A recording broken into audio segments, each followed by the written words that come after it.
సభలో ముఖ్యమంత్రి గారు వస్తూ ఉన్నారంటే నల్గొండ ప్రజలంతా మా తిరుపతి ప్రజలతో పాటుగా అందరం కూడా చాలా నిశ్చితంగా గమనిస్తూ ఉండే.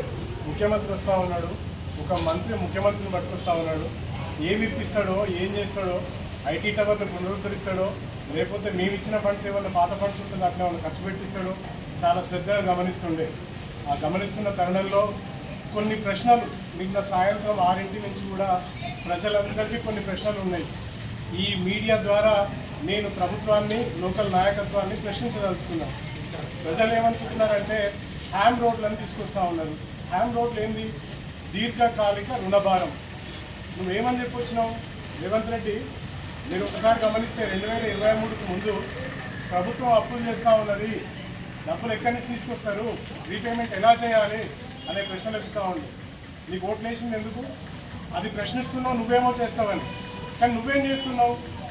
15 సంవత్సరాలు 20 సంవత్సరాలు ఒక్కసారి కనుక హ్యామ్ ఇంప్లిమెంటేషన్ అయితే 15 సంవత్సరాల వరకు కూడా ఆ రుణం భరించాల్సి ఉంటుంది. ఎవరు భరించాలని? నువ్వు గొప్పలు చెప్పుకుంటా ఉన్నావు, టోల్గేట్లు ఉండవంటున్నావు. టోల్గేట్లు ఒక్కటే ఉండవు, 15 ఏళ్ళు దానికి ఖర్చు ఎవరు పెట్టాలి? ఏం తీసుకొచ్చి ఇవ్వాలి? 60% ఫండ్ ఏం తీసుకొచ్చి ఇవ్వాలి?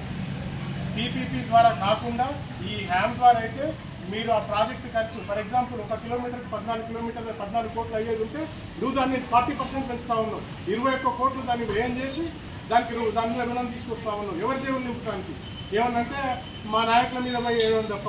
వాస్తవంగా కూడా ఇప్పుడు నల్గొండ ప్రజలు కూడా మాట్లాడుతున్నది ఏంటంటే, నువ్వు వచ్చి ఇక్కడికి వచ్చి బీఆర్ఎస్ నాయకులను తిట్టడానికి, మా పార్టీ పేరు మార్పులు తిట్టడానికి ఉంటే ఇన్ని కోట్లు పెట్టి నువ్వు ఇది ఎంత పెట్టడం ఎందుకు?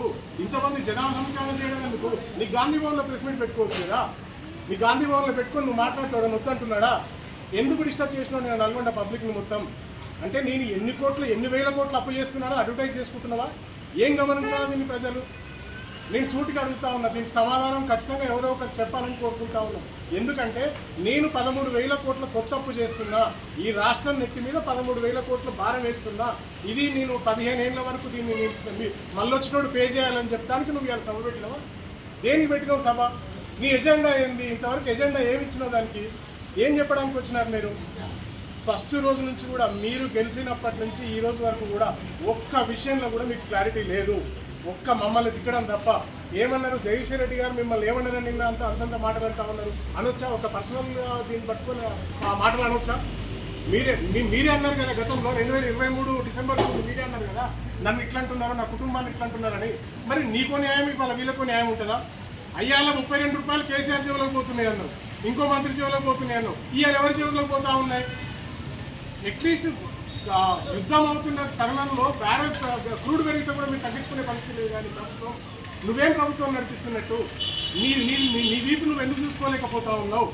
ఇది ఒక్కటే కాదు, నిన్న వచ్చి కోటాను రూపాయలు నష్టం ప్రజాధనం ఏదైతే నువ్వు వృధా చేసినావో దానికి సమాధానం చెప్పాలి. నువ్వు కొత్త అప్పులు ఏం చేస్తున్నావు, దానికి ఇంకెన్నాళ్ళ తర్వాత తీరుస్తావు దానికి సమాధానం చెప్పాలి. ప్రతి ఒక్కటి శ్వేతపత్రం విడుదల చేయాలనుకో తిప్పర్తి మండల ప్రజానికం తరఫున మరియు కాన్స్టిట్యున్సీ ప్రజానికం తరఫున తెలియజేస్తూ ఉన్నాను. Thank you.